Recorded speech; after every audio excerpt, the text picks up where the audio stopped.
The Unhappiness of Miss Farquhar. By Lucy Maud Montgomery. Frances Farquhar was a beauty and was sometimes called a society butterfly by people who didn't know very much about it. Her father was wealthy and her mother came of an extremely blue-blooded family. Frances had been out for 3 years, and was a social favorite. Consequently, it may be wondered why she was unhappy. In plain English, Frances Farquhar had been jilted, just a commonplace, everyday jilting. She had been engaged to Paul Holcombe. He was a very handsome fellow, somewhat too evidently aware of the fact, and Frances was very deeply in love with him, or thought herself so, which at the time comes to pretty much the same thing. Everybody in her set knew of her engagement, and all her girlfriends envied her, for Holcombe was a matrimonial catch. Then the crash came. Nobody outside the family knew exactly what did happen, but everybody knew that the Holcombe-Farquhar match was off, and everybody had a different story to account for it. The simple truth was that Holcombe was fickle and had fallen in love with another girl. There was nothing of the man about him, and it did not matter to his sublimely selfish cattishness whether he broke Frances Farquhar's heart or not. He got his freedom and he married Maud Carroll in 6 months' time. The Farquhars, especially Ned, who was Frances's older brother and seldom concerned himself about her except when the family honor was involved, were furious at the whole affair. Mr. Farquhar stormed, and Ned swore, and Della lamented her vanished role of bridemaid. As for Mrs. Farquhar, she cried and said it would ruin Frances's future prospects. The girl herself took no part in the family indignation meetings. But she believed that her heart was broken. Her love and her pride had suffered equally, and the effect seemed disastrous. After a while the Farquhars calmed down and devoted themselves to the task of cheering Frances up. This they did not accomplish. She got through the rest of the season somehow and showed a proud front to the world, not even flinching when Holcombe himself crossed her path. To be sure, she was pale and thin, and had about as much animation as a mask, but the same might be said of a score of other girls who were not suspected of having broken hearts. When the summer came Frances asserted herself. The Farquhars went to Green Harbour every summer. But this time Frances said she would not go, and stuck to it. The whole family took turns coaxing her and had nothing to show for their pains. "I'm going up to Windy Meadows to stay with Aunt Eleanor while you are at the harbour," she declared. "She has invited me often enough." Ned whistled. "Jolly time you'll have of it, sis. Windy Meadows is about as festive as a funeral. And Aunt Eleanor isn't lively, to put it in the mildest possible way." "I don't care if she isn't. I want to get somewhere where people won't look at me and talk about that," said Frances, looking ready to cry. Ned went out and swore at Holcombe again, and then advised his mother to humor Frances. Accordingly, Frances went to Windy Meadows. Windy Meadows was, as Ned had said, the reverse of lively. It was a pretty country place, with a sort of fag end by way of a little fishing village, huddled on a wind-swept bit of beach, locally known as the Cove. Aunt Eleanor was one of those delightful people, so few and far between in this world, who have perfectly mastered the art of minding their own business exclusively. She left Frances in peace. She knew that her niece had had some love trouble or other, and hadn't gotten over it rightly. "It's always best to let those things take their course," said this philosophical lady to her help and confidant, Margaret Ann Peabody. "She'll get over it in time, though she doesn't think so now, bless you." For the first fortnight Frances revelled in a luxury of unhindered sorrow. She could cry all night, and all day too, if she wished, without having to stop because people might notice that her eyes were red. She could mope in her room all she liked. And there were no men who demanded civility. When the fortnight was over, Aunt Eleanor took crafty counsel with herself. The letting alone policy was all very well, but it would not do to have the girl die on her hands. Frances was getting paler and thinner every day, and she was spoiling her eyelashes by crying. "I wish," said Aunt Eleanor one morning at breakfast, while Frances pretended to eat, "that I could go and take Corona Sherwood out for a drive today. I promised her last week that I would, but I've never had time yet. And today is baking and churning day. It's a shame. Poor Corona." "Who is she?" asked Frances, trying to realize that there was actually someone in the world besides herself who was to be pitied. "She is our minister's sister. She has been ill with rheumatic fever. She is better now, but doesn't seem to get strong very fast. She ought to go out more, but she isn't able to walk. I really must try and get around tomorrow. She keeps house for her brother at the manse. He isn't married, you know." Frances didn't know, nor did she in the least degree care. But even the luxury of unlimited grief palls, and Frances was beginning to feel this vaguely. She offered to go and take Miss Sherwood out driving.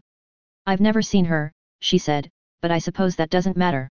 I can drive Grey Tom in the phaeton, if you like." It was just what Aunt Eleanor intended, and she saw Frances drive off that afternoon with a great deal of satisfaction.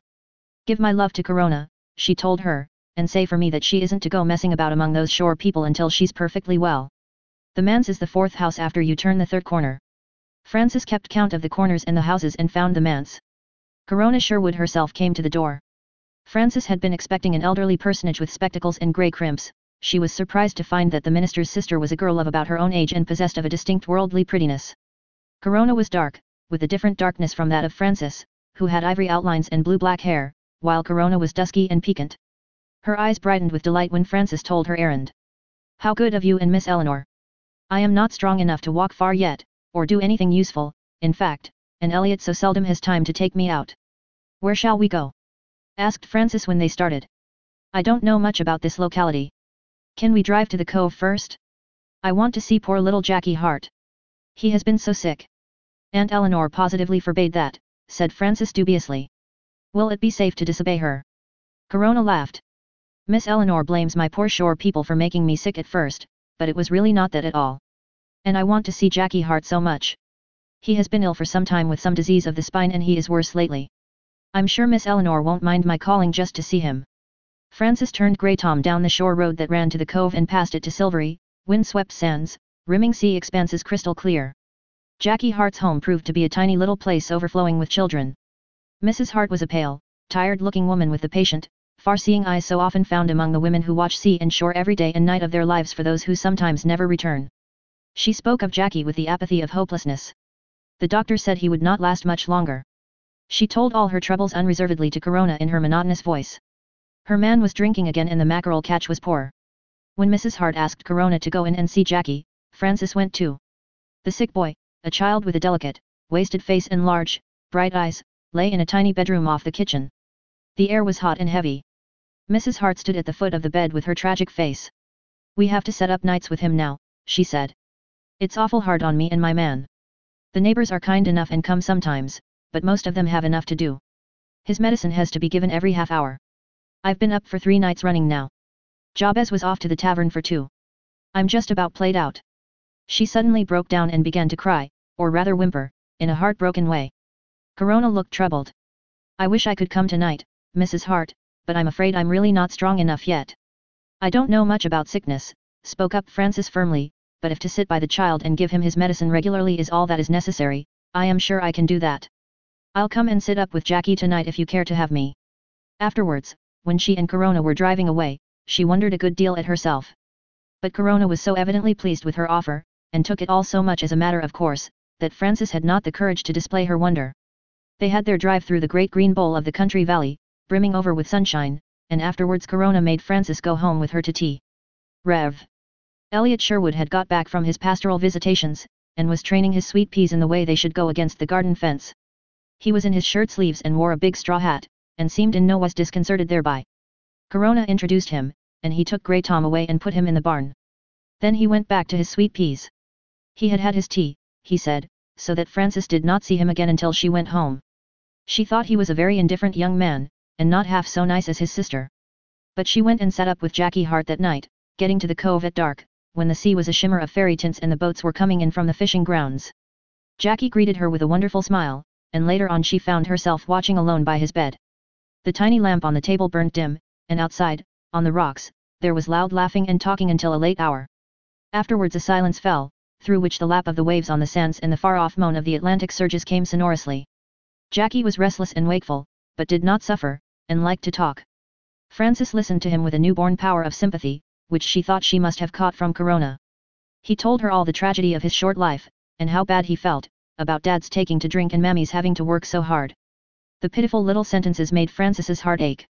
The maternal instinct of the true woman awoke in her. She took a sudden liking to the child. He was a spiritual little creature, and his sufferings had made him old and wise. Once in the night he told Frances that he thought the angels must look like her. "You are so sweet pretty," he said gravely. "I never saw anyone so pretty, not even Miss Sirona. You look like a picture I once saw on Mr. Sherwood's table when I was up at the manse one day 'fore I got so bad I couldn't walk. It was a woman with a lil baby in her arms and a kind of rim round her head. I would like something most awful much." "What is it, dear?" said Frances gently. "If I can get or do it for you, I will." "You could," he said wistfully, "but maybe you won't want to. But I do wish you'd come here just once every day and sit here 5 minutes and let me look at you, just that." "Will it be too much trouble?" Frances stooped and kissed him.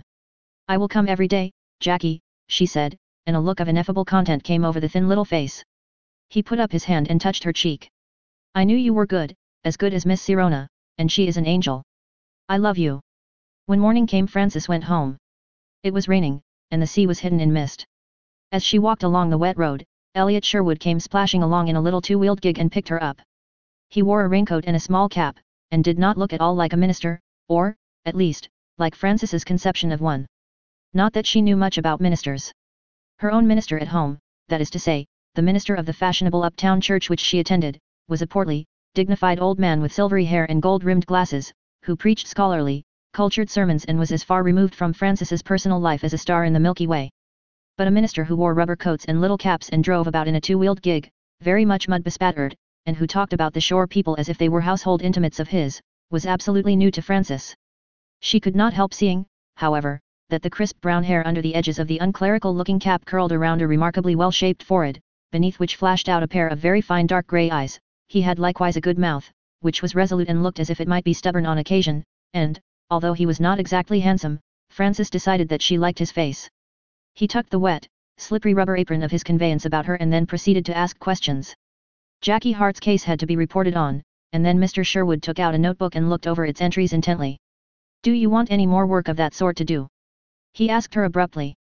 Frances felt faintly amused. He talked to her as he might have done to Corona, and seemed utterly oblivious of the fact that her profile was classic and her eyes delicious.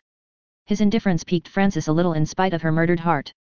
Well, if there was anything she could do she might as well do it, she told him briefly, and he, with equal brevity, gave her directions for finding some old lady who lived on the Elm Creek Road and to whom Corona had read tracts. Tracts are a mild dissipation of Aunt Clorinda's, he said. She fairly revels in them. She is half-blind and has missed Corona very much. There were other matters also, a dozen or so of factory girls who needed to be looked after and a family of ragged children to be clothed. Frances, in some dismay, found herself pledged to help in all directions, and then ways and means had to be discussed. The long, wet road, sprinkled with houses, from whose windows people were peering to see what girl the minister was driving, seemed very short. Frances did not know it, but Elliot Sherwood drove a full mile out of his way that morning to take her home, and risked being late for a very important appointment, from which it may be inferred that he was not quite so blind to the beautiful as he had seemed. Frances went through the rain that afternoon and read tracts to Aunt Clorinda. She was so dreadfully tired that night that she forgot to cry, and slept well and soundly. In the morning she went to church for the first time since coming to Windy Meadows. It did not seem civil not to go to hear a man preach when she had gone slumming with his sister and expected to assist him with his difficulties over factory girls. She was surprised at Elliot Sherwood's sermon, and mentally wondered why such a man had been allowed to remain for 4 years in a little country pulpit. Later on Aunt Eleanor told her it was for his health. He was not strong when he left college, so he came here. But he is as well as ever now, and I expect he will soon be gobbled up by some of your city churches. He preached in Castle Street Church last winter, and I believe they were delighted with him. This was all of a month later. During that time Frances thought that she must have been recreated, so far was her old self left behind. She seldom had an idle moment, when she had, she spent it with Corona. The two girls had become close friends, loving each other with the intensity of exceptional and somewhat exclusive natures. Corona grew strong slowly, and could do little for her brother's people, but Frances was an excellent proxy, and Elliot Sherwood kept her employed. Incidentally, Frances had come to know the young minister, with his lofty ideals and earnest efforts, very well. He had got into a ridiculous habit of going to her, Frances Farquhar, for advice in many perplexities. Frances had nursed Jackie Hart and talked temperance to his father and read tracts to Aunt Clorinda and started a reading circle among the factory girls and fitted out all the little jarbos with dresses and coaxed the shore children to go to school and patched up a feud between two longshore families and done 100 other things of a similar nature. Aunt Eleanor said nothing, as was her wise wont, but she talked it over with Margaret Ann Peabody, and agreed with that model domestic when she said, "Work'll keep folks out of trouble and help 'em out of it when they are in." Just as long as that girl brooded over her own worries and didn't think of anyone but herself she was miserable. But as soon as she found other folks were unhappy, too, and tried to help 'em out a bit, she helped herself most of all. She's getting fat and rosy, and it is plain to be seen that the minister thinks there isn't the like of her on this planet. One night Frances told Corona all about Holcomb. Elliot Sherwood was away, and Frances had gone up to stay all night with Corona at the manse. They were sitting in the moonlit gloom of Corona's room, and Frances felt confidential. She had expected to feel badly and cry a little while she told it. But she did not, and before she was half through, it did not seem as if it were worth telling after all. Corona was deeply sympathetic. She did not say a great deal, but what she did say put Frances on better terms with herself. "Oh, I shall get over it, the latter declared finally. Once I thought I never would, but the truth is, I'm getting over it now. I'm very glad, but I'm horribly ashamed, too, to find myself so fickle. I don't think you are fickle, Francis, said Corona gravely, because I don't think you ever really loved that man at all. You only imagined you did. And he was not worthy of you. You are so good, dear, those shore people just worship you. Elliot says you can do anything you like with them. Francis laughed and said she was not at all good. Yet she was pleased. Later on, when she was brushing her hair before the mirror and smiling absently at her reflection, Corona said, Francis, what is it like to be as pretty as you are? Nonsense, said Francis by way of answer. It is not nonsense at all. You must know you are very lovely, Francis. Elliot says you are the most beautiful girl he has ever seen. For a girl who has told herself a dozen times that she would never care again for masculine admiration, Francis experienced a very odd thrill of delight on hearing that the minister of Windy Meadows thought her beautiful. She knew he admired her intellect and had immense respect for what he called her genius for influencing people, but she had really believed all along that, if Elliot Sherwood had been asked, he could not have told whether she was a whit better looking than Kitty Martin of the Cove, who taught a class in Sunday school and had round rosy cheeks and a snub nose. The summer went very quickly. One day Jackie Hart died, drifted out with the ebb tide, holding Francis's hand. She had loved the patient, sweet-souled little creature and missed him greatly. When the time to go home came, Francis felt dull. She hated to leave Windy Meadows and Corona and her dear shore people and Aunt Eleanor and, well, Margaret Ann Peabody. Elliot Sherwood came up the night before she went away. When Margaret Ann showed him reverentially in, Francis was sitting in a halo of sunset light, and the pale, golden chrysanthemums in her hair shone like stars in the blue-black coils. Elliot Sherwood had been absent from Windy Meadows for several days. There was a subdued jubilance in his manner. You think I have come to say goodbye, but I haven't, he told her. I shall see you again very soon, I hope. I have just received a call to Castle Street Church, and it is my intention to accept. So Corona and I will be in town this winter. Francis tried to tell him how glad she was, but only stammered. Elliot Sherwood came close up to her as she stood by the window in the fading light, and said. But on second thoughts I shall not record what he said, or what she said either. Some things should be left to the imagination.